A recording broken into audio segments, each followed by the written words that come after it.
Hey guys, tonight we begin with the gentle rhythms and timeless traditions of life in a Han Dynasty village where the cycles of rice and millet shaped not just the landscape, but the very souls of the people who called these ancient settlements home. So before you get comfortable, take a moment to like the video and subscribe, but only if you genuinely enjoy what I do here. And let me know in the comments where you're tuning in from and what time it is for you. It's always fascinating to see who's joining us from around the world. Now dim the lights, maybe turn on a fan for that soft background hum, and let's ease into tonight's journey together. Picture, if you will, the soft amber glow of dawn breaking over the gentle hills of ancient China. Sometime around the year 150 CE, the Han Dynasty has ruled for over 3 centuries now. And in a small village nestled between rolling green fields and a meandering river, life moves with the steady rhythm of seasons that have repeated themselves for countless generations. This is the story of Willow Creek Village, a place where time seems to flow like honey, thick and golden, where the greatest excitement might be the arrival of a traveling merchant or the birth of a new calf. But do not let this tranquility fool you. Within these simple mud brick walls and beneath these thatched roofs, entire universes of human experience unfold daily, rich with tradition, wisdom, and the quiet drama of ordinary lives lived extraordinarily well. Our village sits in what we might today call Henan Province, in the heart of the Han Empire's agricultural heartland. The Yellow River curves lazily through the region, bringing both life-giving water and the ever-present threat of floods that the villagers have learned to read, like an ancient language written in the sky and soil. The village itself is home to perhaps 200 souls, clustered in about 40 households. Family compound is a small world unto itself, surrounded by low walls of packed earth and containing not just the main dwelling, but storage buildings, workshops, animal pens, and gardens. The houses are built in the traditional style, wooden frames filled with mud bricks, topped with curved tile roofs that gleam like dragon scales in the morning light. Let me introduce you to the Chen family, who will be our guides through this ancient world. Chen Wei is the family patriarch, a man of 52 years whose weathered hands tell the story of decades spent coaxing life from the earth. His wife, Mei Lin, is 47, her face serene with the wisdom that comes from raising 5 children and managing a household that functions like a small economy. Their eldest son, Qinjing, is 28 and has recently taken over much of the family's farming responsibilities. He's married to Li Hu, a young woman from the neighboring village who brought with her not just a dowry of copper coins and silk cloth, but also knowledge of new techniques for preserving vegetables that has made the Chen family's winter stores the envy of their neighbors. The Chen family owns 3 mu of land, about half an acre, which might seem small, but in the dense agricultural system of Han Dynasty China, it's enough to support their extended family and even produce a small surplus for trade. They grow primarily rice in the flooded paddies near the river, with millet, wheat, and soybeans on the higher ground. Their vegetable gardens burst with cabbages, onions, garlic, and gourds, while their small orchard provides pears, persimmons, and the precious mulberry leaves that feed their silkworms. The day begins before dawn, as it has for generations. Chen Wei rises first, his internal clock attuned to the subtle changes in the air that signal the approaching sunrise. Steps outside his sleeping chamber, a small room heated by a kong, brick platform with channels that carry warm air from the cooking fire, and breathes in the cool morning air. The village at this hour is a symphony of gentle sounds. Roosters crow from various courtyards, their calls overlapping in a cacophony that somehow manages to be melodious. Dogs bark lazily, more from habit than alarm. The soft lowing of oxen comes from the communal pasture, where the village's most valuable animals spend their nights under the watchful eye of young shepherds. Chen Wei's first task is to check on the family's animals. In the small courtyard behind their house, they keep 2 pigs, precious sources of meat and fertilizer, along with a dozen chickens and a goat that provides milk for the youngest children. The pigs grunt contentedly as he pours their morning slop, a mixture of kitchen scraps, rice bran, and vegetable peelings that nothing goes to waste in this world where efficiency is not just practical, but essential for survival. As the sky lightens to the soft gray of early morning, Mei Lin emerges from the house, her hair already neatly arranged in the simple bun worn by married women. She carries a wooden bucket to the well at the center of the village, where she draws the day's water supply. The well is more than just a source of water. It's the village's central meeting place. where news is shared, gossip exchanged, and the complex social fabric of the community is woven anew each day. Ow. The well itself is a marvel of Han engineering, lined with fired clay rings that prevent cave-ins and fitted with a wooden windlass that makes drawing water from its 20-foot depth a manageable task even for children. The water is sweet and clear. It's filtered through layers of sand and gravel that the village's ancestors chose this location for. Generations ago, when the first families settled here, as Mei Lin draws water, she exchanges greetings with other women performing the same morning ritual. There's Wang Li, whose husband is the village's blacksmith, her arms strong from years of working the bellows in the forge.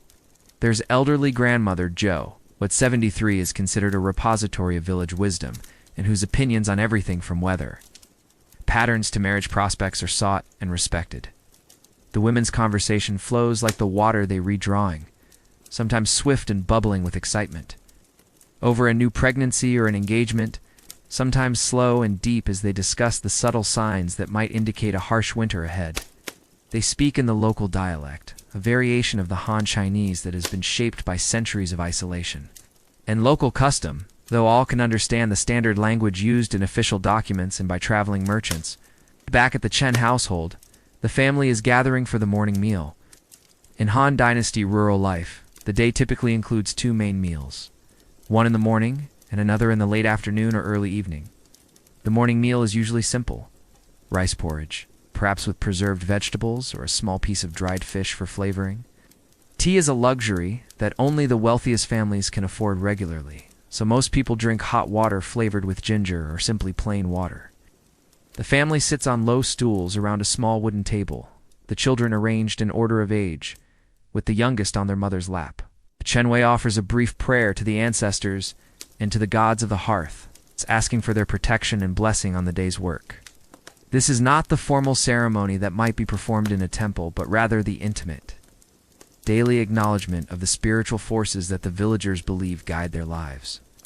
The rice porridge is served in wooden bowls, each person receiving a portion appropriate to their age and the physical demands of their day's work. Chen Jing, who will spend the day in the fields, receives the largest serving, while the youngest children get smaller portions, supplemented with goat's milk. The preserved vegetables, usually cabbage or radishes, fermented in salt and rice wine, add flavor and essential nutrients to the meal. As they eat, the family discusses the day's tasks. It's late spring, and the rice paddies need to be weeded, a back-breaking job that requires the entire family to work together. The young rice plants are tender and vulnerable, and any competition from weeds can significantly reduce the harvest. Chen Wei has been watching the sky and consulting with the village elders about the weather patterns, and he's decided that today is perfect for this crucial task. After the meal, the family prepares for the day's work. They dress in their working clothes, simple hemp garments that are sturdy and easily washed. The men wear loose trousers and shirts, while the women wear long skirts and tops that protect their skin from the sun. Everyone has a wide-brimmed hat woven from rice straw, essential protection against the increasingly strong spring sun. The tools they'll need for weeding are simple but effective: small hand hoes, bamboo baskets for carrying the weeds, and wooden stools that allow them to work closer to the ground without straining their backs. These tools have been refined over generations, each adapted to the specific needs of rice cultivation in this particular region. The walk to the fields takes about 10 minutes, following narrow paths that wind between the various plots owned by different families. The landscape is a patchwork of green in various shades: the bright emerald of young rice plants, the deeper green of established vegetable plots, and the golden green of wheat that will be ready for harvest in a few weeks. The rice paddies themselves are marvels of agricultural engineering. Built on a series of terraces that follow the natural contours of the land, they're designed to hold exactly the right amount of water for optimal rice growth. Low earth walls called bundas contain the water, while a system of channels and gates allows farmers to control the water level precisely. Chen Wei checks the water level in each paddy, adjusting the small bamboo gates that control the flow. Too much water and the rice will rot. Too little and it will fail to grow properly. The skill required to maintain this balance has been passed down through generations. And each farmer develops an almost mystical understanding of how water behaves in their particular fields. The work of weeding begins in earnest as the sun climbs higher. The family spreads out across the paddy, each person responsible for several rows. They work bent over, their hands moving swiftly and surely to distinguish the rice plants from the weeds, skilled work that requires years of experience. Pull the wrong plant, and you've reduced your harvest. Miss a weed, and it will compete with the rice for nutrients and sunlight. The work is rhythmic and meditative. The soft splashing of water, the gentle rustle of rice plants, and the occasional call of a bird create a natural soundtrack. Conversations flow easily between family members, covering everything from village gossip to plans for the autumn harvest festival. This is when much of the village's social life unfolds, not in formal meetings or celebrations, but in the shared work that binds families and communities together. As the morning progresses, other families can be seen working in their own fields. The village operates on a loose cooperative system, while each family owns their own land. They share certain resources and help each other during peak times like planting and harvest. Ow. The boundaries between fields are clearly marked, but the social boundaries are more fluid, with neighbors calling out greetings and sharing news across the narrow paths that separate their plots. Young Chenjing works with the focused intensity of a man who knows his family. Survival depends on his skill. He's been working these fields since he was old enough to walk, first following his father around and learning by observation, then gradually taking on more responsibility. Now, as the primary farmer in the family, he carries the weight of ensuring that their rice crop will be sufficient to feed the family through the winter, and provide enough surplus to pay taxes and trade for necessities. The responsibility weighs heavily on him, particularly during critical periods like this, when the actions of a few days can determine the success or failure of the entire year's crop. He knows that every weed he removes increases the chances of a good harvest, while every weed he misses represents a small reduction in the family's food security.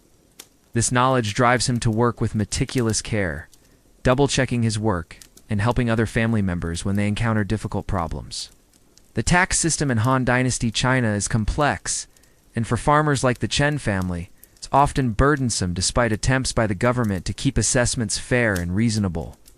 The family must pay taxes in several different forms, each with its own requirements and deadlines that must be met, regardless of the success or failure of their crops. Their SA land tax based on the size of their holdings and the theoretical productivity of their soil, a harvest tax that takes a percentage of their actual crops, and a labor tax that requires family members to work on government projects for a certain number of days each year. There's also a military tax that can be paid either in grain or in service, with young men sometimes being called up for military duty, though this is less common in remote villages like Willow Creek, where the need for agricultural workers is considered essential to the empire's food supply. These taxes are collected by officials who visit the village several times a year, accompanied by clerks who record the payments in official registers that are sent to the provincial capital. The system is generally administered fairly, though corruption is not unknown, and a dishonest tax collector can bring real hardship to families who are already living close to the margin of survival. The village has learned to work together to meet its tax obligations, with more prosperous families sometimes helping their neighbors during difficult years in exchange for labor or future considerations. This mutual support system helps ensure that the village as a whole meets its obligations to the government while protecting individual families from the worst consequences of crop failures or other disasters. Li Huachen, Jing's wife, works alongside her husband with the practiced efficiency that comes from 3 years of marriage and integration into the Chen family's working rhythms. She's proven herself to be an invaluable addition to the household, bringing not just the traditional dowry and domestic skills expected of a new bride, but also innovative ideas and techniques that have improved the family's farming and food storage methods, coming from a family of successful farmers in the next village. She brought with her detailed knowledge about crop varieties and farming techniques that her new family has eagerly adopted and adapted to their own conditions. Her father was known throughout the region for his skill in selecting and saving seeds, and Li, who inherited both his knowledge and his careful, systematic approach to agricultural improvement. The tradition of marrying outside the village serves multiple important functions in maintaining the health and prosperity of rural communities. It prevents the problems that can arise from too much intermarriage within a small community, ensuring genetic diversity and reducing the risk of inherited diseases and disabilities. It also creates networks of relationships that link villages together, facilitating trade, information sharing, and mutual support during difficult times. When Li Hui married Qin Jing, she brought her family's village into the Chen family's social and economic network, creating new opportunities for cooperation and exchange. Her brother occasionally visits to share information about farming techniques and market conditions, while her parents sometimes trade surplus goods with the Chen family, when both villages have different abundances or shortages. As the sun reaches its zenith and the heat becomes more intense, the family takes a well-deserved break from their work. They gather in the shade of a large willow tree that grows beside the main irrigation channel, one of several such trees that provide welcome relief for workers throughout the valley. The tree is old and massive, its drooping branches creating a natural pavilion that offers both shade and a sense of peaceful enclosure. They share a simple but satisfying meal of rice balls that Mei Lin prepared before dawn, stuffed with preserved vegetables and wrapped in large leaves that keep them fresh and make them easy to eat without utensils. There are also hard-boiled eggs from their chicken's pickled radishes that add a sharp, refreshing flavor to the meal, and warm tea that Li Hu has brought in a ceramic pot insulated with straw to keep it at the proper temperature. The tea is a small luxury, but one that the family allows themselves during the hardest working days, believing that it helps maintain their strength and focus while providing a moment of civilized pleasure in the midst of demanding physical labor. The tea leaves were purchased at considerable expense from a traveling merchant, and they're used sparingly to make them last as long as possible. The conversation during this break touches on topics that might seem mundane to outsiders, but are vital to the village as continued functioning and prosperity. Chen Wei discusses the condition of the irrigation channels with his son, noting places where the banks are beginning to erode and will need reinforcement before the next heavy rains arrive. This work will require cooperation between several families whose fields depend on the same channels, and planning must begin soon to ensure that materials and labor are available when needed. Mei Lin mentions that the village's supply of salt is running low, and they'll need to organize a trading expedition to the nearest market town before their stores are completely exhausted. Salt is one of the few absolute necessities that the village cannot produce for itself, essential not just for flavoring food, but for preserving meat and vegetables for the winter months when fresh food is scarce. The nearest source of salt is a government-controlled salt works about 50 miles away, where seawater is evaporated in shallow pans to produce the precious white crystals that are so essential to food preservation. A trading expedition to obtain salt is a major undertaking that requires careful planning, significant resources, and the cooperation of several families who will pool their goods and share the risks and benefits of the journey. Such expeditions typically involve loading carts with surplus agricultural products, preserved foods and craft goods that can be traded for salt and other necessities not available locally. The journey takes several days each way and involves risks from bandits, bad weather, and the possibility that market conditions will be unfavorable when the traders arrive at their destination.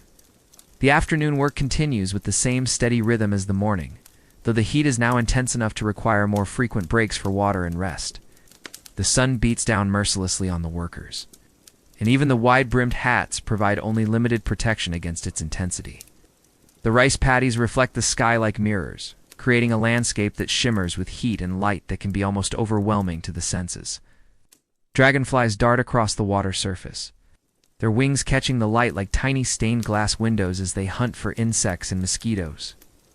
Their presence is welcomed by the farmers, as they help control the insect populations that can damage rice crops and make working in the fields unpleasant. The villagers have learned to read the behavior of these creatures as indicators of environmental health and weather patterns.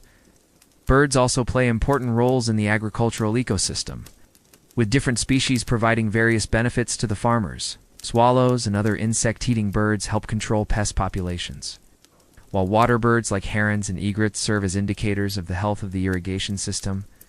The villagers have developed a deep understanding of these relationships, knowing which birds to encourage and which might signal problems with their crops or water supply. As the day progresses, the social dimension of the work becomes even more apparent. Children from neighboring families appear periodically, carrying water and snacks to their working parents and grandparents. These young messengers move freely between the different family plots, the laughter and chatter adding a cheerful note to the serious business of agriculture. They're learning by observation and participation, gradually absorbing the knowledge and skills they'll need when they become adults responsible for their own families and fields. Young people of marriageable age use these opportunities to observe potential partners, though always under the watchful supervision of their elders. The rice fields become informal stages, where young men can demonstrate their strength and skill, while young women show their diligence and competence in the supportive tasks that are essential to successful farming. These subtle courtship rituals are an important part of village social life, allowing families to evaluate potential matches while maintaining the proper decorum expected in their conservative society. Elderly villagers who can no longer perform heavy physical work make their own important contributions to the day's activities. They watch over the youngest children, preventing them from wandering into danger, while teaching them the names of plants and animals, the basics of counting and measuring, and the stories and songs that preserve village culture. They also prepare the midday meals that sustain the workers, using their years of experience to create nourishing and satisfying food from simple ingredients. The village's social structure becomes clearly visible during these working periods, with everyone understanding their role and responsibility within the larger community. At the top of this hierarchy are the elderly, respected for their wisdom and experience, consulted on important decisions, and cared for by their adult children, according to the Confucian principles that govern family relationships. Below them are the adult men and women who do the primary work of farming and maintaining the village infrastructure. While children are valued both for their current contributions and for their potential to carry on family and village traditions into the future, marriage in this society is primarily viewed as an economic and social arrangement designed to strengthen families and create beneficial alliances. Though personal affection and compatibility are not entirely ignored, young people generally have some input into their choice of partner, particularly if they express strong objections to a proposed match, but the final decision usually rests with their parents and other family elders, who must consider factors beyond simple attraction. The economic benefits of a proposed marriage alliance are always carefully evaluated. Does the potential spouse come from a family with good agricultural land, valuable skills, or useful connections to other communities? Will the marriage create opportunities for trade, cooperation, or mutual support during difficult times? Does the family have a reputation for honesty, hard work, and proper behavior that will reflect well on their new in-laws? The character and practical skills of the potential spouse are also crucial considerations. For young women, this means demonstrating competence in household management, food preparation, textile production, and childcare. For young men, it means showing skill in farming, animal husbandry, craft work, or other productive activities. Along with the strength and determination needed to support a family, its decision to accept Li Hui as a daughter-in-law was made after careful consideration of all these factors over a period of several months.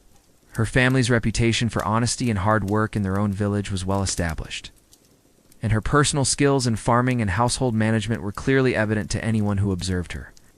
The potential for future cooperation between the two families was also significant, as both villages could benefit from sharing knowledge, resources, and assistance during peak agricultural periods. The fact that Li Hua and Chen Jing seemed to genuinely like and respect each other was considered a positive bonus that would make their marriage more harmonious and productive, but it was not the primary factor in the family's decision. The villagers understand that romantic love can develop over time between people who are well matched in other ways, and they value the stability that comes from marriages, based on practical compatibility over the potentially fleeting emotions of youthful passion. As the afternoon wears on, the work in the rice paddies continues with the hypnotic rhythm that characterizes much of agricultural life. The repetitive motions of weeding, the soft sounds of water and growing plants, and the warm sun filtering through occasional clouds create an almost meditative state that many farmers find deeply satisfying. This is when much of the village's oral tradition is transmitted, as stories, songs, and folklore passed down through generations are shared during these long hours of shared labor. Mei Lin, working steadily beside her daughter-in-law, tells stories of the village's history that serve both as entertainment and as repositories of practical knowledge.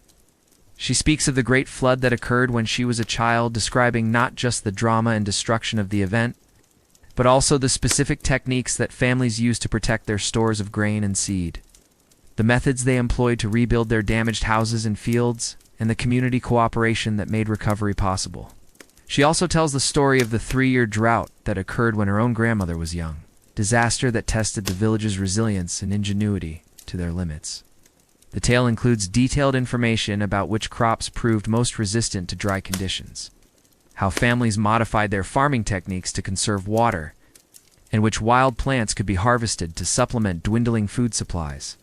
These stories are far more than entertainment. They're survival manuals disguised as folklore, preserving crucial knowledge that might mean the difference between life and death if similar disasters occur in the future. The stories often blend historical facts with legendary elements, making it difficult for listeners to distinguish between actual events and mythical occurrences. There are tales of the village's founding by a family fleeing bandit raids in the north, complete with descriptions of the signs and omens that led them to this particular location. There are stories of a wise magistrate who helped the villagers dig their first proper well and taught them advanced techniques for managing water resources. And there are accounts of a terrible plague that was ended through the intervention of the goddess of mercy, whose temple still stands at the edge of the village. Whether these stories are literally true in every detail is less important than their function in creating a shared identity and sense of continuity with the past. They help villagers understand themselves as part of a long chain of human experience, inheritors of wisdom and traditions that stretch back through countless generations. They also provide models for behavior during crises, showing how previous generations faced adversity with courage, cooperation, and ingenuity. Li Hua contributes her own family's stories to this ongoing oral tradition, sharing tales from her home village that often contain useful information about different approaches to common problems. Her stories about innovative food preservation techniques, successful crop rotation methods, and effective ways of organizing community labor projects provide new perspectives that can be adapted to local conditions. The children working alongside their parents and grandparents absorb these stories almost unconsciously, storing them in their memories along with the practical skills they're learning through direct participation. By the time they reach adulthood, they'll have internalized a vast library of knowledge about agriculture, weather patterns, social relationships, and survival strategies that would be impossible to acquire through formal instruction alone. As the sun begins to sink toward the horizon, casting longer shadows across the fields and painting the landscape in shades of gold and amber, the family's work in the rice paddies gradually comes to an end. They've successfully weeded about half of their total rice acreage, which represents a good day's progress that puts them on schedule to complete this crucial task. Before the rice plants become too large and the weeds too established, the remaining fields will be tackled over the next few days, assuming the weather remains favorable for this type of work. The timing is absolutely crucial at this stage of the rice growing cycle. Wait too long, and the weeds will become too established to remove easily. Work too early, and new weeds will have time to sprout and grow before the rice plants are large enough to shade them out naturally. The walk home takes the family past other working groups completing their own day's labor in fields throughout the valley. The narrow paths between fields are busy with people carrying tools, leading animals, and transporting the day's harvest of vegetables and other crops. Children run alongside their parents, chattering excitedly about the day's adventures and discoveries, their energy seemingly inexhaustible despite the long hours of work. Dogs emerge from the shaded spots where they've been sleeping through the heat of the day, stretching and yawning before falling into step with their human families. These animals serve multiple functions in village life, providing companionship and entertainment, while also serving as guards against wild animals and unwelcome visitors. Each family's dog knows exactly which path leads home and which fields belong to their household, demonstrating an understanding of property boundaries that rivals that of their human companions. The village in the evening has a completely different character than it does in the morning or during the heat of midday. The harsh light that flattens colors and creates sharp shadows has given way to the golden glow of sunset that makes everything appear warm and inviting. The temperature has dropped to a comfortable level that encourages outdoor activities and social interaction. While the day's work obligations are ending and people can turn their attention to family life and personal interests, now cooking fires are being lit in courtyards throughout the village, sending thin columns of smoke into the still air that carries the enticing aromas of evening meals being prepared. Each family has its own distinctive cooking style and favorite recipes, but the basic ingredients and techniques are similar enough that the combined effect creates a harmonious blend of smells that signals home and comfort to anyone approaching the village from a distance. The sounds of evening are different from those of morning or midday, reflecting the changed pace and mood of village life. Instead of the purposeful noise of work beginning or the quiet concentration of midday labor, there's the relaxed chatter of work ending and social activities beginning. Children's voices become more prominent as they re-released from their daytime responsibilities and allowed to play more freely. Adults call greetings to neighbors and friends, sharing news of the day's work and making plans for future activities. Back at the Chen compound, the family performs the evening ritual of caring for their animals with the same attention to detail that characterizes all their activities. The pigs are fed their evening meal of scraps and grain, carefully prepared to provide optimal nutrition, while making use of every available food resource. The chickens are given fresh water and checked for eggs that may have been laid during the day, while their pen is cleaned and secured against night predators. The goat receives special attention, as her milk production is crucial for the family's nutrition, and she requires more delicate care than the other animals. Her udder is checked for any signs of problems. She's given fresh water and the choicest vegetable scraps, and her pen is cleaned and restocked with fresh bedding. These tasks are divided among family members according to age and ability, with even the youngest children having specific responsibilities that contribute to the household's smooth functioning. The evening meal represents the culmination of the day's work and the family's primary opportunity to gather together for extended conversation and planning.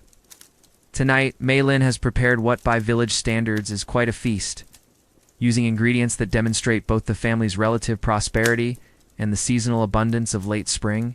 The main dish is rice cooked with preserved vegetables and flavored with small pieces of pork that have been stewing slowly all day in a covered pot beside the cooking fire. There are also fresh vegetables from the garden, young cabbage leaves, crisp radishes, and tender onion shoots that provide color, texture, and essential nutrients to complement the rice and meat. A soup made from millet and dried fish adds additional protein and flavor to the meal, while fresh fruit from their orchard provides a sweet ending to the dinner and supplies important vitamins that help maintain health during the demanding agricultural season. The family gathers around their low wooden table as the sun sets, the meal illuminated by the warm, flickering glow of oil lamps that cast dancing shadows on the walls and create an atmosphere of intimate comfort. The conversation is relaxed and wide-ranging, covering everything from the day's work and its results to plans for the coming week and beyond. Family members share observations about the condition of their crops, discuss problems they encountered and solutions they devised, and coordinate their schedules for the days ahead.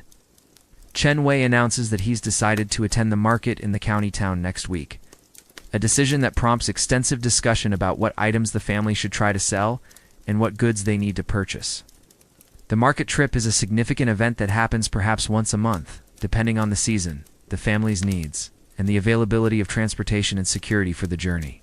Markets serve multiple functions beyond simple commerce. They're opportunities to gather news from the wider world, to see relatives and friends from other villages, to observe new technologies and techniques that might be adapted for local use, and to purchase items that can't be made or grown locally.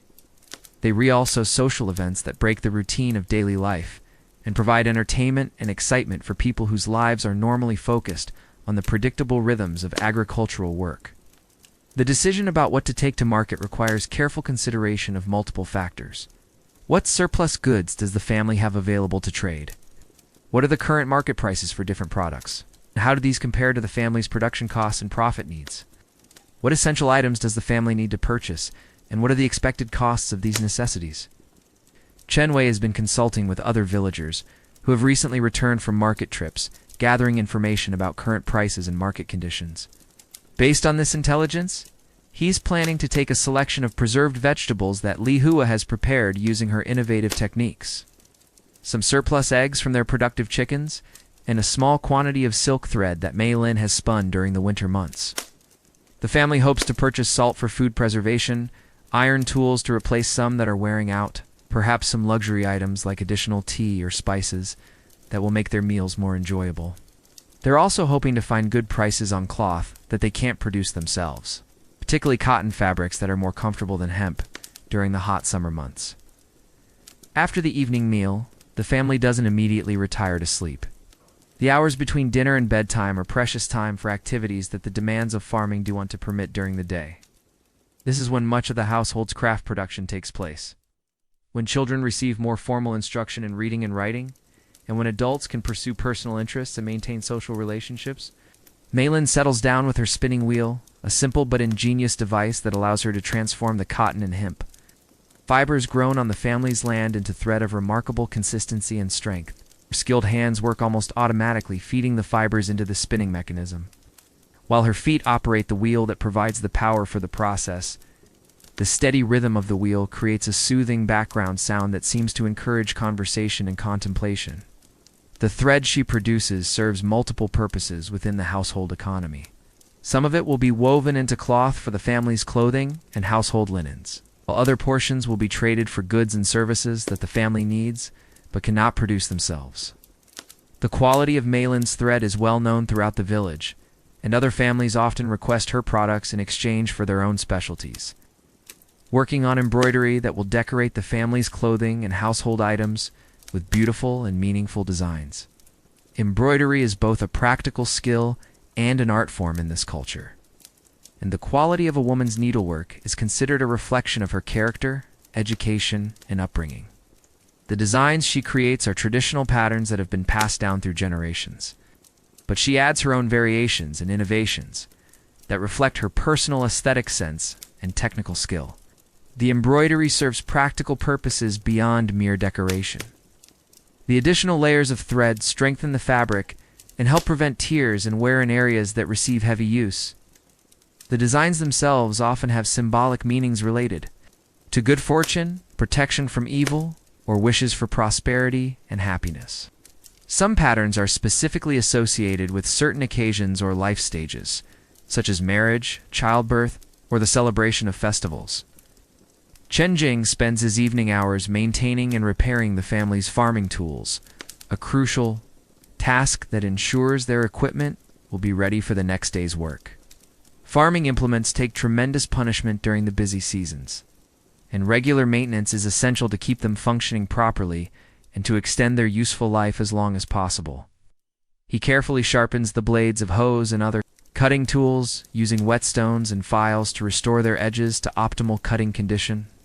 He replaces broken handles with new ones carved from seasoned wood, ensuring that the repairs are strong enough to withstand the stresses of heavy use. He oils the moving parts of more complex tools to prevent rust and reduce friction, and he checks all components for signs of wear or damage that might lead to failure during critical work periods. This maintenance work requires considerable skill and knowledge that Chen Jing has acquired through years of observation and practice. He understands the properties of different types of wood and metal, knows which tools work best for specific tasks, and has developed techniques for making repairs that are often stronger and more durable than the original construction.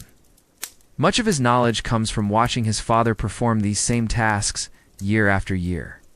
But he's also learned from other villagers who have different specialties and approaches. The village blacksmith has taught him basic metalworking, skills that allow him to make simple repairs and modifications, while the carpenter has shared knowledge about wood selection and joining, techniques that improve the quality of his tool handles. The youngest children in the family use the evening hours for play and informal education that combines entertainment with learning.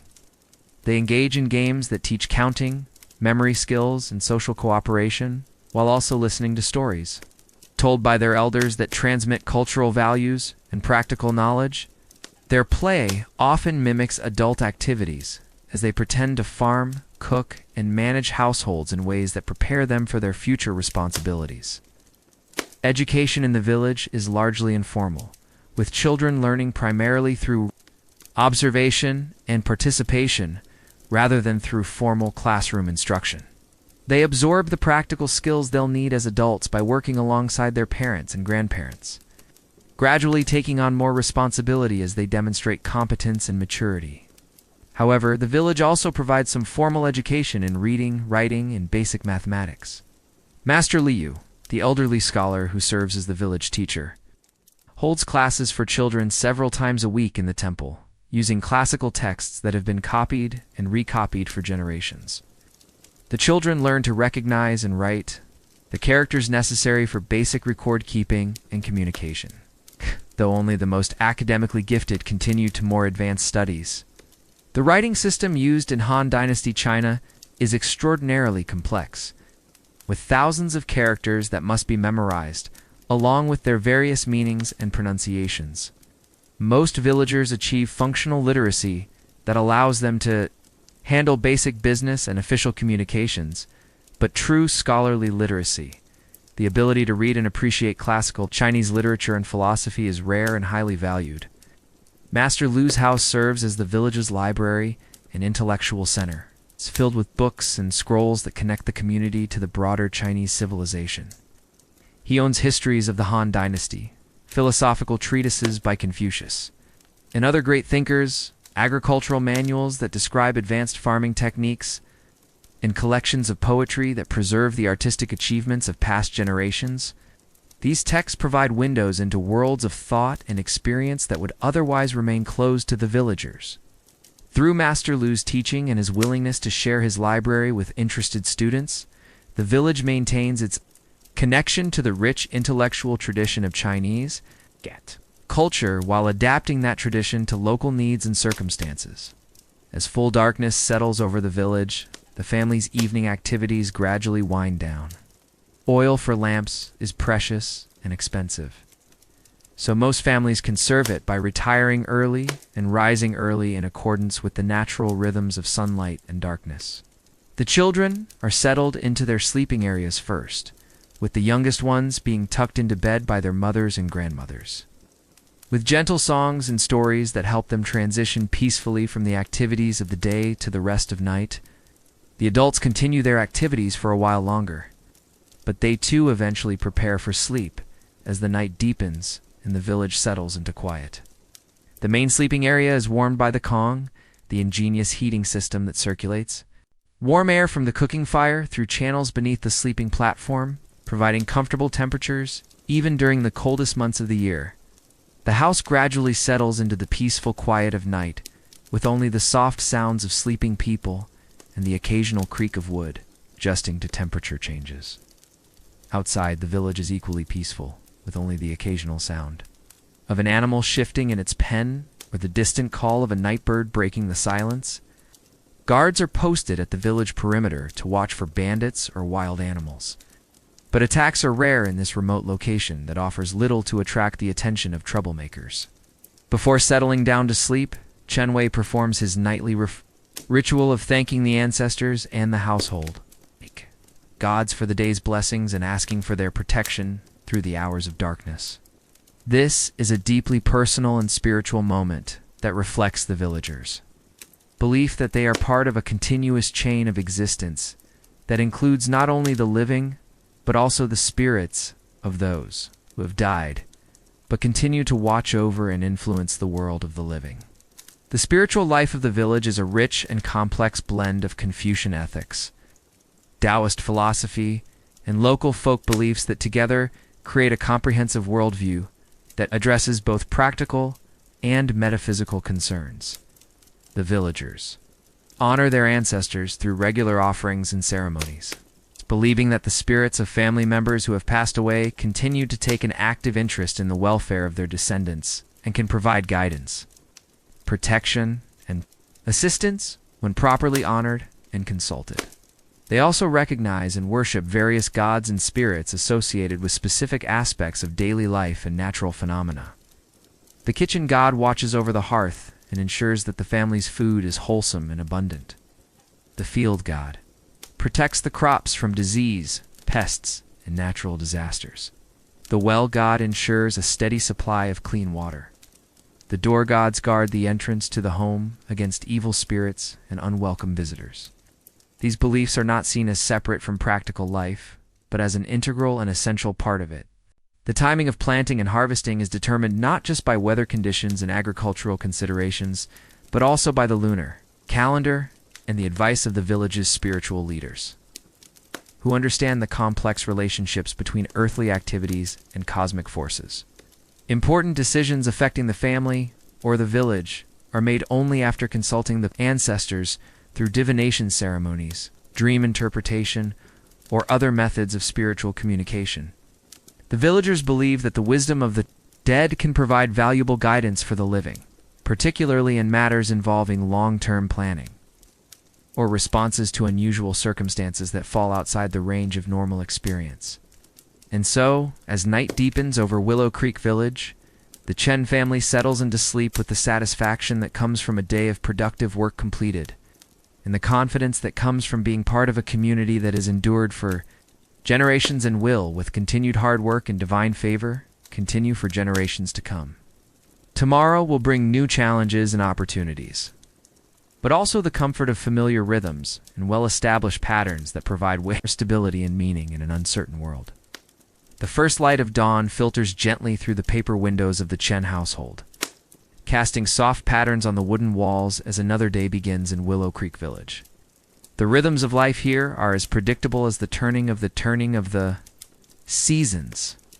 Yet each day brings its own subtle variations and small discoveries that make existence rich and meaningful for those who understand how to read the signs and appreciate the nuances of this ancient way of life.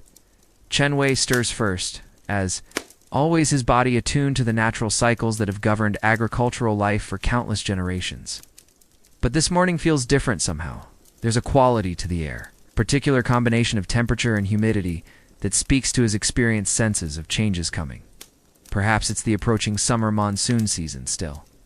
Weeks away, but already making its presence felt in subtle shifts of wind direction and cloud formation that only a lifetime of careful observation can detect.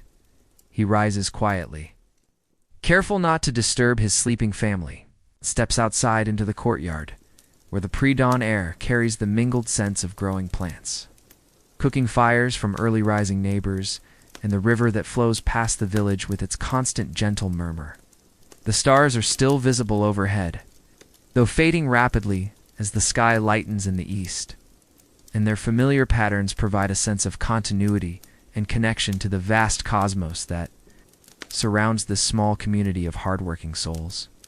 Today marks the beginning of what the villagers call the Little Heat Period, one of the 24 carefully observed divisions of the solar year that guide agricultural activities throughout the Han Empire. This ancient calendar system, refined over centuries of agricultural experience, represents one of humanity's greatest achievements in understanding and working with natural cycles. This is a time when the rice plants enter a crucial growth phase that will determine much of the year's harvest success. When vegetables require careful attention to watering and pest control, and when families begin the intensive preparations for the summer festivals that celebrate the abundance of the growing season and strengthen the bonds that hold rural communities together, the village is already beginning to stir as Chen Wei makes his rounds, checking on the animals and noting the condition of the plants in the family garden with the practiced eye of someone who has spent decades learning to read the subtle signs that indicate plant health, weather changes, and the countless other factors that influence agricultural success. Other early risers move quietly through their morning routines, their movements creating a gentle symphony of human activity that blends harmoniously with the natural sounds of birds, awakening and insects beginning their daily activities in a concert that has remained unchanged for generations. From the well at the village center comes the soft sound of the first water being drawn, accompanied by the low voices of women greeting each other and sharing the night's dreams and the day's plans. These morning conversations at the well serve as an informal news network that keeps the entire village informed about important developments. From pregnancies and illnesses to weather observations and plans for community projects that require cooperation and coordination among families. The well itself stands as a testament to the village's collective wisdom and engineering skill. Its stone-lined walls descending deep into the earth to tap into the underground streams that provide clean, reliable water throughout the year. The wooden windlass that makes drawing water manageable has been maintained and improved by generations of village craftsmen, each adding their own refinements to the basic design while preserving the essential functionality that serves the community so well.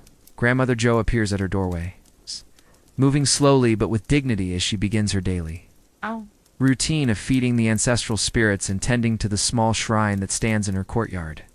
At 73, she is the village's eldest resident and serves as a living repository of historical knowledge, traditional remedies, cultural wisdom that younger generations consult whenever they face unfamiliar challenges or need guidance in important decisions that could affect not just individual families, but the entire community. Her morning prayers are longer and more elaborate than those of younger villagers, reflecting both her deeper understanding of spiritual matters accumulated over decades of observation and practice, and her awareness that her time in this world is growing shorter with each passing season. She burns incense made from locally gathered aromatic woods and offers small portions of food to the ancestors, asking for their continued protection and guidance, while thanking them for the blessings of another day of life and the privilege of serving her community as a keeper of traditions and wisdom. The blacksmith's forge begins to glow as Wang Li's husband starts his fire, preparing for a day of repairing tools and creating new implements that the village's farmers need for the upcoming harvest season. The rhythmic sound of his hammer on metal will soon join the other morning sounds, providing a steady percussion that speaks of productive work and the transformation of raw materials into useful objects that make life easier and more efficient. For everyone in the community, the blacksmith's work requires not only physical strength and technical skill, but also deep knowledge of metallurgy, heat treatment, and the specific requirements of different types of tools and implements.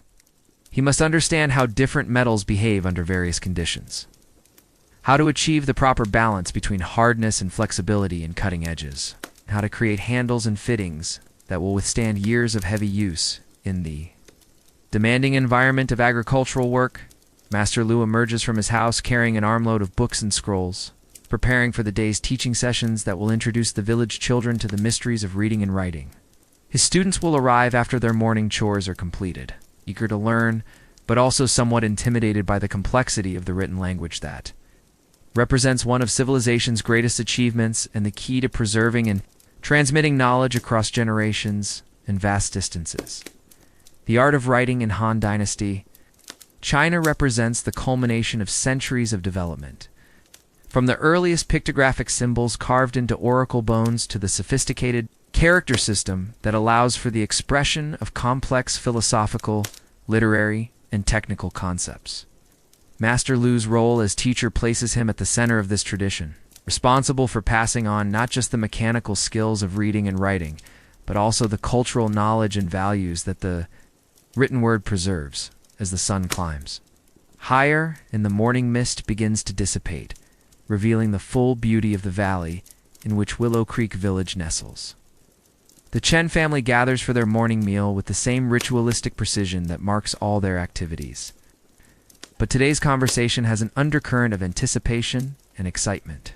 Chen Wei announces that he has received word from a traveling merchant about the upcoming regional festival that will be held in the county seat next month. This festival, held every 3 years according to a schedule that coordinates with the agricultural calendar and religious observances, is one of the largest gatherings in the region, bringing together people from dozens of villages to celebrate the summer harvest, participate in religious ceremonies that honor the gods and ancestors, and engage in trade on a scale that dwarfs the regular weekly markets. For the Chen family, it represents an opportunity to sell their finest products at premium prices while purchasing luxury goods and specialty items that are normally far beyond their reach. The festival serves multiple functions that extend far beyond simple commerce. It's a time when distant relatives can reunite, when young people can meet potential marriage partners from other communities, when craftsmen can display their finest work and compete for recognition and commissions, and when scholars and officials can share knowledge and coordinate policies across wide areas. The festival also serves important religious and cultural functions, with elaborate ceremonies that reinforce shared beliefs and values while providing entertainment and spectacle that break the routine of daily life. The preparations for such an event begin weeks in advance and involve the entire family in planning and coordinating activities that must balance multiple competing demands and considerations. Mei Lin and Li Hua must decide which of their preserved foods, textiles, and craft items are of sufficient quality to merit the journey and competitive enough to succeed in a market that will include products from the most skilled artisans in the region. The preserved foods that Li Hua has been perfecting represent a significant innovation that could bring both profit and recognition to the family. Her techniques for fermenting vegetables create products that are not only more flavorful than traditional preparations, but also have better keeping qualities and more attractive appearance. She has experimented with different combinations of salt, rice, wine, and locally available spices, creating unique flavor profiles that have already earned praise from neighbors and could attract serious attention from sophisticated urban buyers. Chenjing and his father must evaluate their agricultural surplus to determine what crops can be spared for trading without compromising the family's food security through the coming winter. This calculation requires not only an assessment of current stores, but also careful prediction of future needs, potential crop failures, and the possibility that market conditions might make it difficult to purchase replacement food supplies. Later in the year, the family's rice production has been particularly successful this year, thanks to favorable weather conditions and the implementation of new cultivation techniques that Chen Jing learned from farmers in neighboring villages.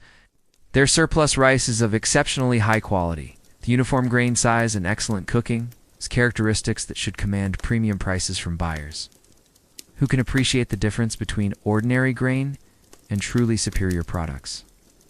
Young Chen Ming sees the festival as an opportunity to meet scholars and learn men from other regions, perhaps even to make connections that could help him pursue advanced studies or find opportunities beyond the limited scope of village life. His parents are supportive of his scholarly ambitions, but also practical about the costs and uncertainties involved in seeking education and career opportunities far from home. The path of scholarly advancement in Han Dynasty China is both highly rewarding and extremely challenging, requiring not only exceptional intellectual ability, but also significant financial resources and influential connections. Success can lead to prestigious government positions, comfortable urban lifestyles, and the respect that comes with literary achievement. But failure can result in wasted years and financial ruin for families who invest their limited resources in supporting a would-be scholar. For Chen Ling, the festival represents a chance to see and be seen by potential marriage partners and their families from a much wider area than the immediate vicinity of Willow Creek Village. While no formal matchmaking activities are planned, such gatherings provide valuable opportunities for families to observe young people from other communities and to make the initial contacts that sometimes lead to marriage negotiations. Marriage arrangements in this society involve complex calculations of economic benefit, social compatibility, and personal attraction that must be balanced carefully to create stable and productive unions.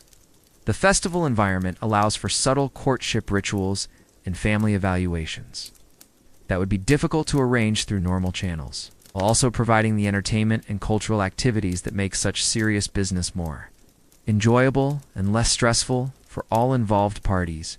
Even young Chen Ping is excited about the festival, though his interests run more toward the animal competitions and agricultural displays that will showcase the finest livestock and most innovative farming techniques from throughout the region.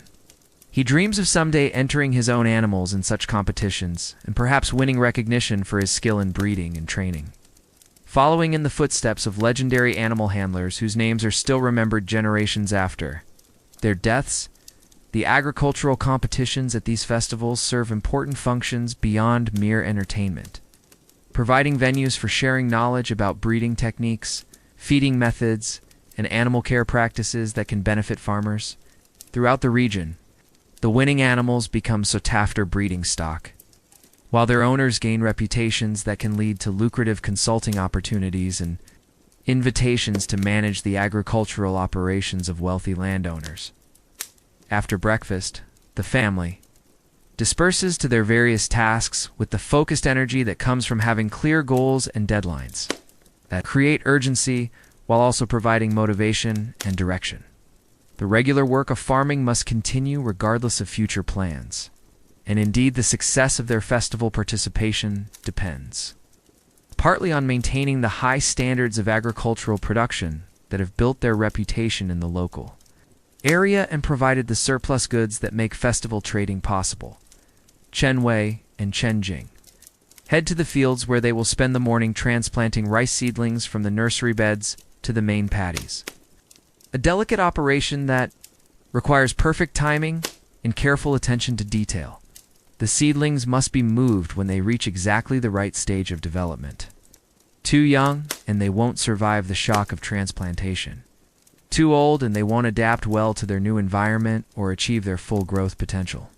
The process of transplanting rice is one of the most skilled and labor-intensive activities in the agricultural calendar, requiring not only technical knowledge accumulated over generations of farming experience, but also the ability to work quickly and efficiently while maintaining the precise spacing and depth that will ensure optimal growth throughout the remainder of the growing season. The Chen family has developed their own variations on traditional techniques, incorporating innovations learned from other farmers and adapted to the specific conditions of their fields and local climate. The work begins with careful preparation of the main paddies, which must be flooded to exactly the right depth and maintained at the proper temperature for transplant success.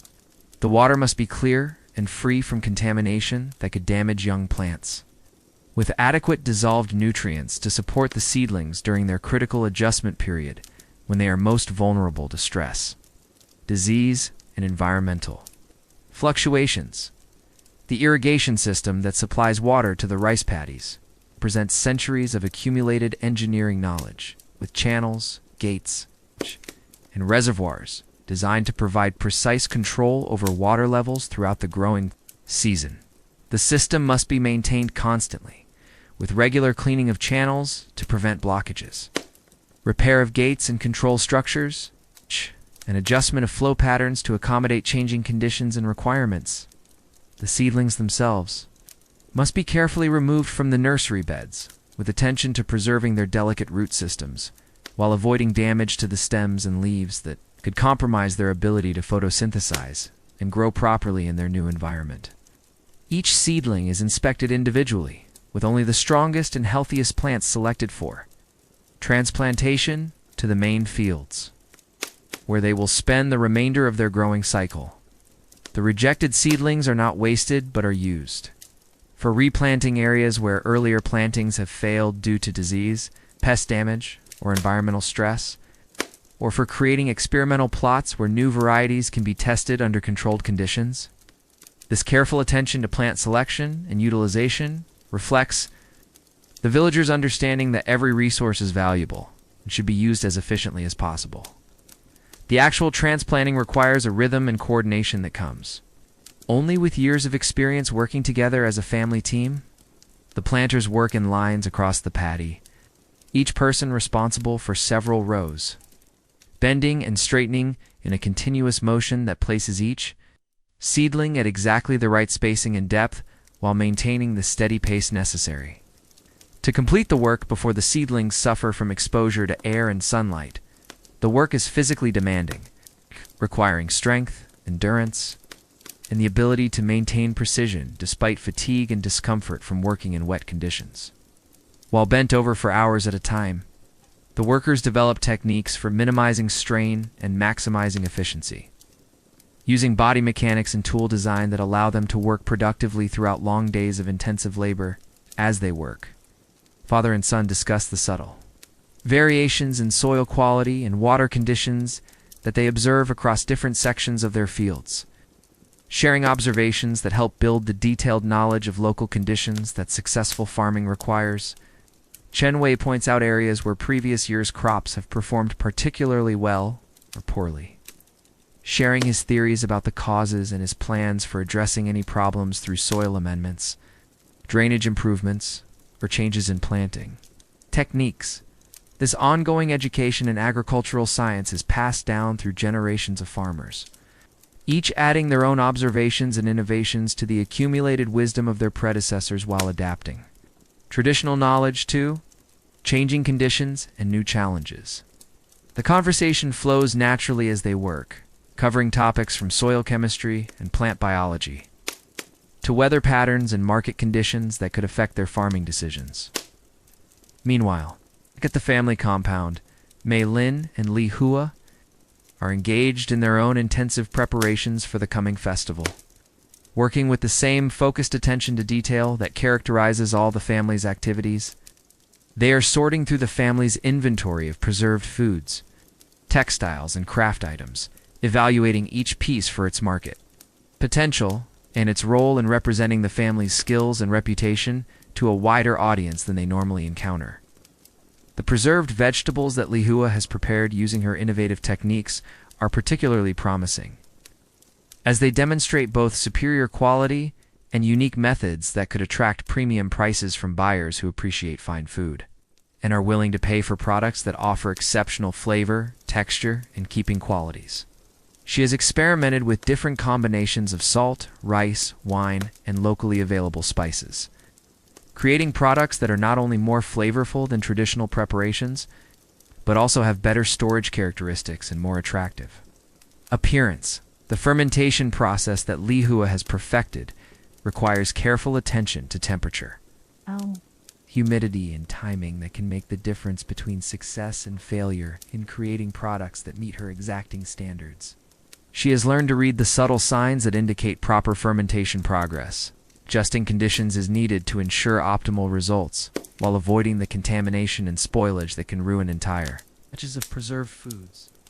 Mei Lin's textile work represents another major opportunity for the family's festival participation, showcasing skills that have been refined over decades of practice and innovation.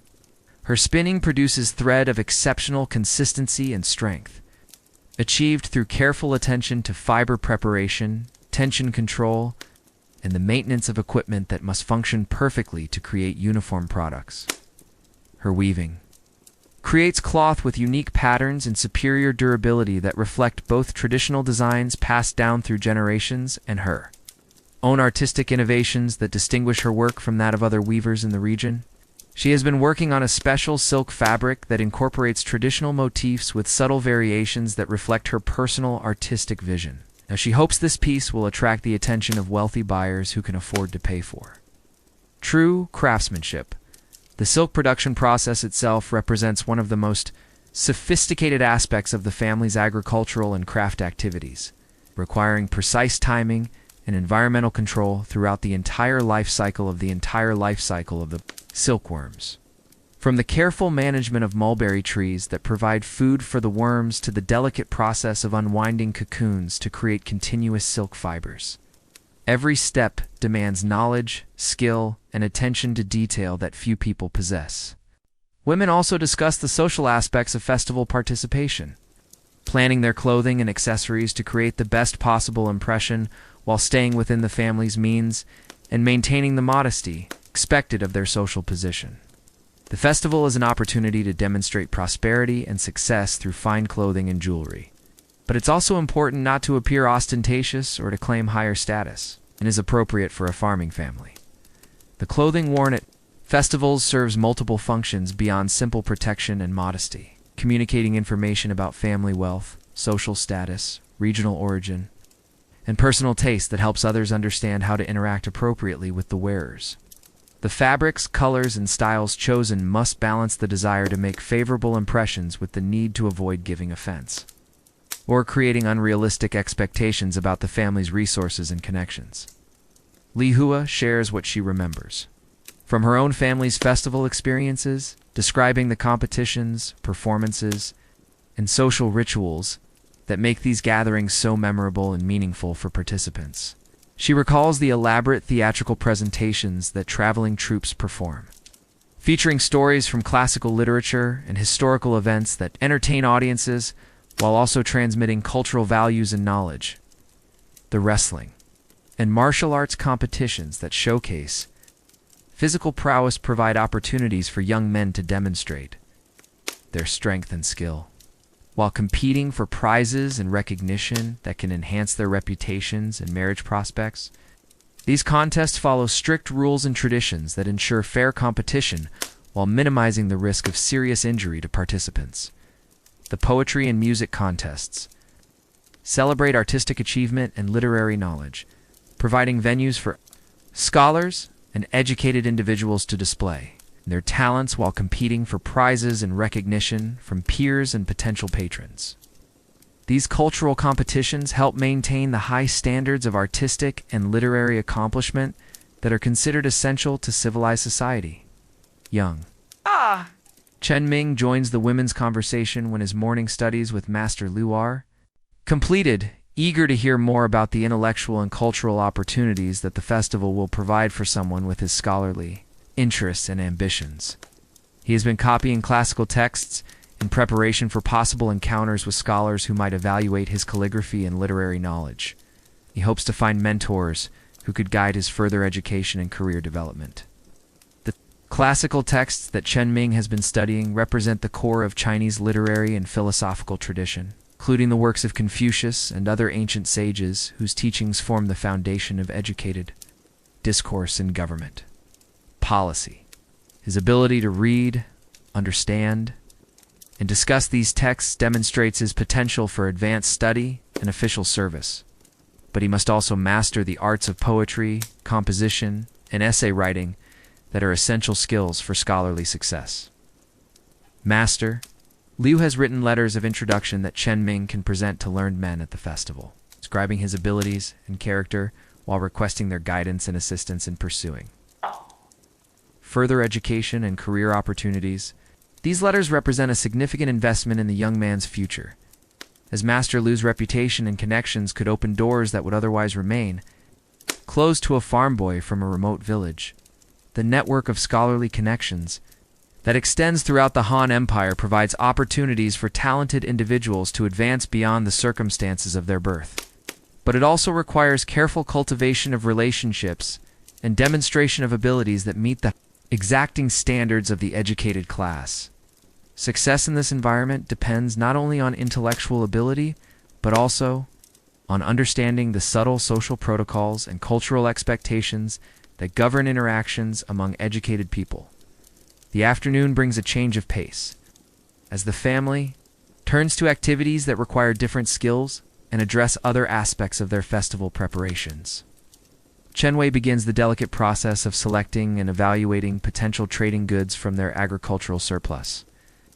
Considering not only the quality and quantity of available products, but also the logistics of transportation and the likely market conditions they will encounter at the festival, the selection process requires careful evaluation of each potential item's condition, market appeal, and transportation requirements, balanced against the limited space available in their cart and the need to carry a diverse inventory that can appeal to different types of buyers.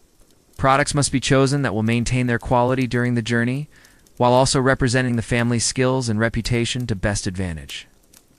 Chen Jing starts the maintenance and preparation of the cart that will carry their goods to the festival site, a substantial piece of equipment that represents a major investment for the family and must be maintained in perfect working condition to ensure successful completion of the journey. The cart was built by the village's master carpenter from seasoned hardwood selected for its strength and durability. Designed to carry heavy loads over long distances on poor roads that can subject equipment to tremendous stress and abuse. The cart requires regular maintenance to keep it in good working condition, with special preparations needed before any major journey that will subject it to unusual demands and operating conditions. Chen Jing examines every component systematically, checking the wheels for wear and damage that could lead to failure during the journey, testing the axles for proper alignment and smooth operation, and ensuring that all joints and connections are tight and secure. The wooden components must be inspected for cracks, splits, or other damage that could worsen under load, while metal fittings must be checked for wear, corrosion, or looseness that could compromise the cart's structural integrity. Any problems must be corrected before departure, as mechanical failures during the journey could result in delays, damaged goods, or even complete mission failure. He replaces worn pins and bushings with new ones carved from hardwood or cast from bronze, applies fresh grease to moving parts to reduce friction and prevent seizure, and reinforces areas that show signs of stress or weakness with additional bracing or reinforcement. The work requires both mechanical skill and understanding of the forces and stresses that the cart will encounter during heavy use on difficult roads. The cart's canvas, cover must also be inspected and repaired with the same attention to detail, as it will provide crucial protection for their goods during the journey from rain, dust, and sun that could damage valuable merchandise and reduce its market appeal. Even small holes or tears can allow water infiltration that could ruin textile goods or cause spoilage in food products. So every inch of the fabric must be carefully examined and any problems corrected with patches or stitching. The cover must also be properly secured to the cart frame with ropes and fastenings that can withstand high winds and rough road conditions, while remaining easily adjustable to provide access to goods when needed. The tie-down system must be both secure and convenient, allowing for quick access while preventing loss or damage to the cover itself.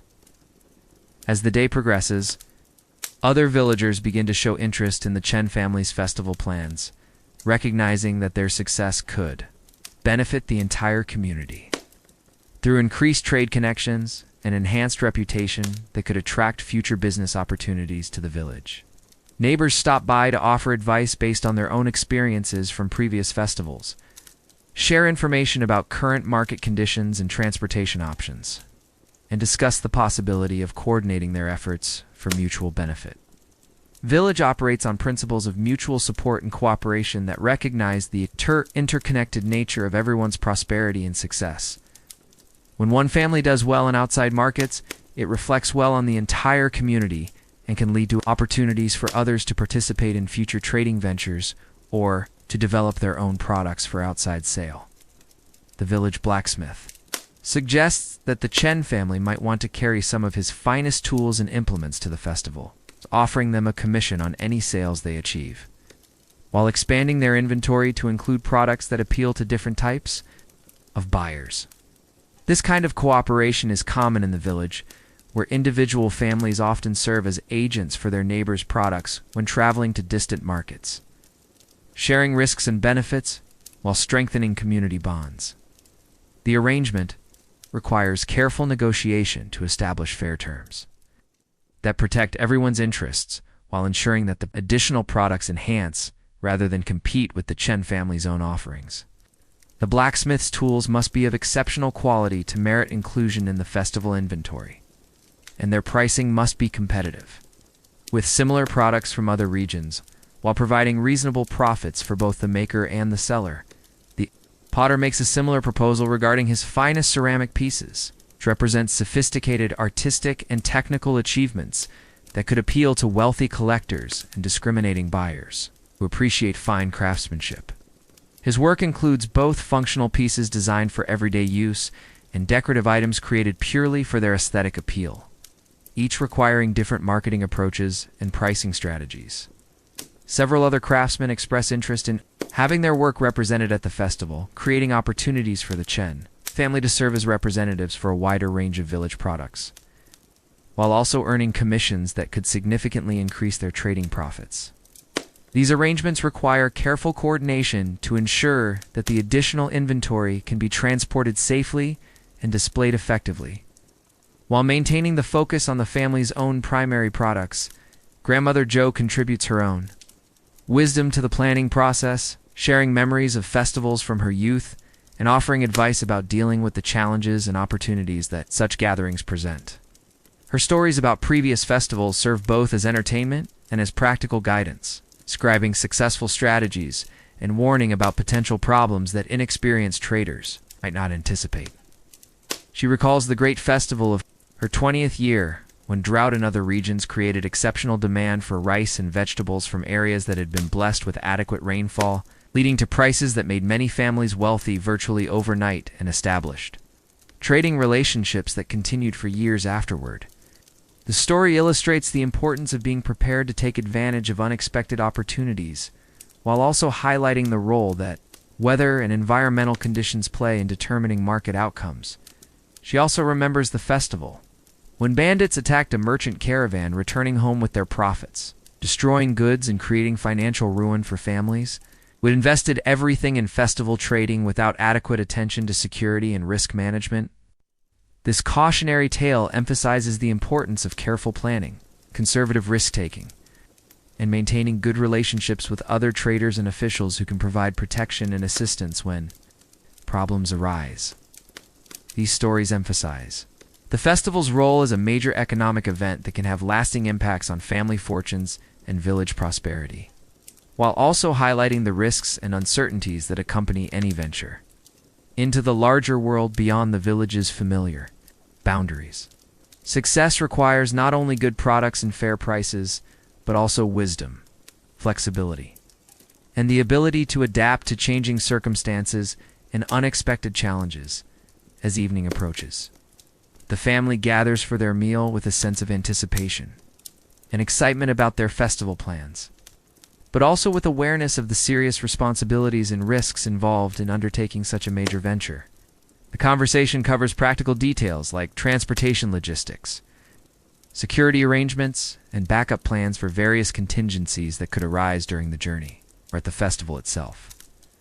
Chen Wei explains his strategy for pricing their goods, based on information gathered from other traders and his own assessment of market conditions and competitive factors.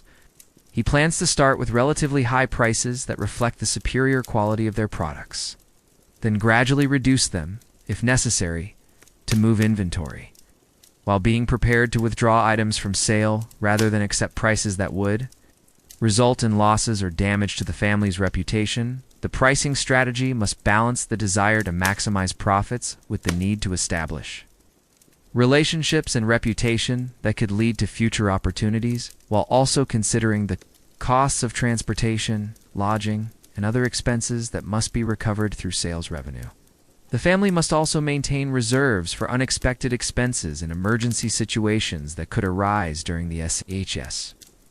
The family also discusses their accommodation arrangements for the festival period, as the county seat will be crowded, with visitors and suitable lodging must be secured well in advance of their arrival. They plan to stay with distant relatives who live in the town, offering gifts and payment in exchange for hospitality while helping to maintain family connections that could prove valuable in the future for both business and personal purposes. These family connections represent important social capital that extends the village's network of relationships far beyond its immediate geographical boundaries, providing access to information, opportunities, and assistance that would otherwise be unavailable to rural families. Maintaining these relationships requires ongoing investment of time, effort, and resources, but the benefits can be substantial for families who cultivate them carefully over time. Security is another major concern that requires careful planning and coordination with other travelers, as the journey to and from the festival will involve carrying valuable goods through areas where bandit activity is a constant threat to merchants and traders. The family plans to travel in company with other merchants and traders, forming a caravan large enough to deter most attackers while sharing the costs of hiring guards for additional protection. The security arrangements must balance the costs of protection against the risks of loss, while also considering the logistics of coordinating movement and camping with other families who may have different schedules and priorities. The caravan must be large enough to provide effective deterrence, but not so large as to become unwieldy or create conflicts over leadership and decision-making. After the evening meal, the family's activities take on a more focused character as they begin the detailed preparations that will be needed for festival success, with each member contributing their special skills and knowledge to the collective effort. Mei Lin and Li Hui work on final improvements to their textile and food products, applying finishing touches that could make the difference between ordinary items and exceptional ones that command premium prices. The final preparation phase requires attention to countless details that could affect the success or failure of individual products in the competitive festival environment. Textile goods must be perfectly clean and pressed, with any minor flaws corrected and all loose threads trimmed away. Food products must be sealed, packaged in containers that protect them from contamination while displaying them to best advantage. Chen Wei and Chenjing continue their planning and logistical arrangements, creating detailed lists of inventory, supplies, and equipment needed for the journey, while also developing contingency plans for various problems that could arise. The planning process must consider not only the most likely scenarios, but also low-probability events that could have severe consequences if they occur without adequate preparation. Chen Ming spends his evening copying additional classical texts and practicing calligraphy, preparing samples of his work that he can present to scholars at the festival as evidence of his educational achievements and potential for further development. His writing has improved significantly under Master Lu's guidance, and he hopes to demonstrate skills that could earn him recommendations for advanced study or employment. Opportunities in government service. The calligraphy samples must represent his best work, while also demonstrating his familiarity with different styles and literary genres that educated people are expected to master. The selection of texts to copy must show good judgment and broad knowledge, while the quality of the writing itself must meet the exacting standards that scholars use to evaluate potential students and protégés. Chen Ling works on embroidery projects that will enhance the family's clothing and create additional items for potential sale at the festival, applying skills that have reached a level of sophistication that attracts admiration throughout the village. Her needlework demonstrates not only technical proficiency, but also artistic sensibility and cultural knowledge that reflect well on her family's education and refinement. The embroidery patterns she creates incorporate traditional motifs with personal variations that demonstrate creativity and individuality, while remaining within the bounds of acceptable artistic expression. The quality of her work could attract the attention of families looking for skilled daughters-in-law who could contribute both practical abilities and cultural accomplishments to their households, even young. Chen Ping contributes to the preparations, helping to select and train the animals that will make the journey to the festival, while also learning about the care and handling techniques that will be essential for managing livestock during the demanding trip. The oxen that will pull the cart must be in peak condition for the journey, well fed and healthy, with properly fitting harnesses and equipment that allows them to work efficiently under difficult conditions. The family's finest chickens and other livestock could serve as examples of their breeding and husbandry skills, potentially attracting buyers who are looking for superior breeding stock or simply demonstrating the family's expertise in animal management. The animals must be selected for their health, appearance, and temperament, as they will represent the family's reputation in this important area of agricultural expertise. The village's social dynamics become more complex as festival preparations intensify, with families competing for the best opportunities while also cooperating to ensure overall success for the community's representatives. The Chen family's reputation for honesty and quality work helps them maintain good relationships with their neighbors. But they must also be careful not to reveal too much about their plans and strategies to potential competitors who might use the information to their own advantage. The balance between cooperation and competition requires diplomatic skills and careful judgment about what information to share and what to keep confidential, while maintaining the trust and goodwill that make community cooperation possible. The villagers understand that everyone's success contributes to the community's overall prosperity, but they also recognize that individual families must protect their own interests in competitive situations. Master Liu plays an important role in these preparations, using his connections and knowledge to help various families optimize their festival strategies, while also advancing his own interests in promoting the village's reputation for education and cultural achievement. His letters of introduction and recommendation carry significant weight with educated officials and merchants, and his advice on presentation and protocol can make the difference between success and failure in important negotiations. The scholar's involvement in festival preparations reflects his understanding that the village's economic success contributes to his own welfare and status, while also providing opportunities for him to expand his network of contacts and demonstrate his value to the community. His guidance helps ensure that the village's representatives will conduct themselves appropriately in sophisticated urban environments where different social rules and expectations apply. The village temple becomes a center of increased activity, as families seek divine blessing and protection for their festival ventures, recognizing that material success depends not only on careful planning and hard work, but also on maintaining proper relationships with the spiritual forces that influence worldly affairs. Special offerings are made to the gods of commerce and travel, While ancestors are consulted through divination rituals about the most auspicious timing and methods for various activities, the religious observances reflect the villagers' integrated worldview that sees spiritual and material concerns as intimately connected rather than separate domains of human experience. The gods and ancestors are believed to take active interest in human affairs and to have the power to influence outcomes in ways that cannot be controlled through purely material means. The festivals themselves have strong religious components, with ceremonies and rituals that honor the gods and ancestors while celebrating human achievements and community solidarity. Participation in these religious activities is considered both a privilege and a responsibility that connects individual families to the larger spiritual community that extends far beyond the boundaries of any single village or region. As the days pass and festival preparations intensify, the rhythm of village life shifts to accommodate the additional work and planning that's required for successful participation in this major event. Regular agricultural activities continue, but they are organized around the deadline imposed by the festival schedule and the need to complete all preparations before departure, creating a sense of urgency and excitement that affects everyone in the community. The weather becomes an increasing concern as the departure date approaches, with everyone watching the sky for signs of the summer storms that could delay travel or damage goods in transit, while also hoping for conditions that will favor their crops and provide good omens for the festival venture.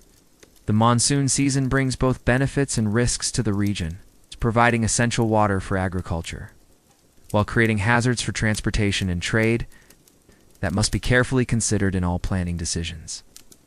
Chen Wei consults with other experienced farmers and traders about weather patterns and seasonal forecasts, trying to determine the optimal timing for their departure that will balance the risks of early travel against the dangers of waiting too long and encountering severe weather or missing the best trading opportunities. The decision requires careful analysis of multiple factors that can change rapidly and unpredictably. The village begins to take on a festival atmosphere of its own, as families make their final preparations and share their excitement about the upcoming journey, creating a sense of collective anticipation that bonds the community together in support of their representatives. Children who will remain behind listen eagerly to descriptions of the wonders they will miss, while elderly villagers offer prayers and blessings for safe travel and successful trading. The departure day finally arrives with clear skies and favorable winds that seem to promise good fortune for the journey ahead. It's creating optimism and excitement that helps overcome the natural anxiety about venturing into unfamiliar territory with valuable goods and limited experience in dealing with urban merchants and sophisticated buyers. The Chen family rises before dawn to make their final preparations, loading their cart with carefully selected goods while leaving detailed instructions for the family members, who will remain behind to maintain the farm and household. The loading process requires careful planning to ensure that weight is distributed evenly and that fragile items are protected from damage during the rough journey ahead, while also organizing the cargo so that frequently needed items remain accessible without disturbing the entire load. Each item must be securely fastened and cushioned against shock and vibration, while still remaining identifiable and accessible for inspection by officials or potential buyers along the way. And so, as the sun rises over Willow Creek Village and the traveling party prepares to depart for the great festival, we complete our journey through the rhythms and rituals of Han Dynasty village life. Having witnessed the careful balance of tradition and innovation, individual ambition and community cooperation, spiritual devotion and practical wisdom that enabled these remarkable people to create meaningful and prosperous lives in harmony with the natural world and the great civilization of which they formed an essential part.